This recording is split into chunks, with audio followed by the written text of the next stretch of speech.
कि किसी सिद्धपीठ मंदिर में हाज़िरी दे कर के आनी है। हाज़िरी में आपको क्या चाहिए? आपको 5 प्रकार की मिठाई चाहिएगी, 1 नारियल जटा वाला, उसके ऊपर चुनरी और भाई 1 मीठा पान और 1 चौमुखी दिया। ये सारी सामग्री लेकर के आप शनिवार में माता काली के मंदिर जाएँगे, शाम के समय जाएँ तो अत्यंत शुभ है माना जाएगा।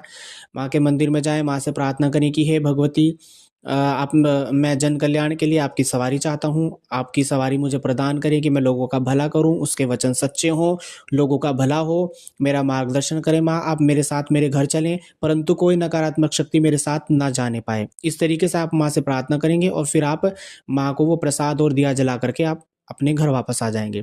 ये आपको कम से कम 5 शनिवार लगातार करना है और घर आकर के डेली आप माँ की एक प्रतिमा घर में विराजमान करिए, कोई फ़ोटो लेकर आइए और उसको प्रतिदिन आप डेली उसकी सुबह और शाम पूजा करिए।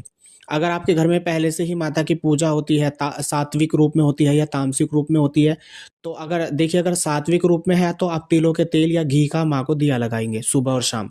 और अगर तामसिक में चलती हैं तो फिर आप सरसों के तेल का सुबह और शाम माँ को दिया लगाएँ और माँ को अंगियारी पर भोग दें। 1 बताशा 2 लौंग प्रतिदिन आप माँ को सुबह और शाम भोग देंगे अंगियारी पे और मंदिर में तो आप हाज़िरी देकर ही आएँगे।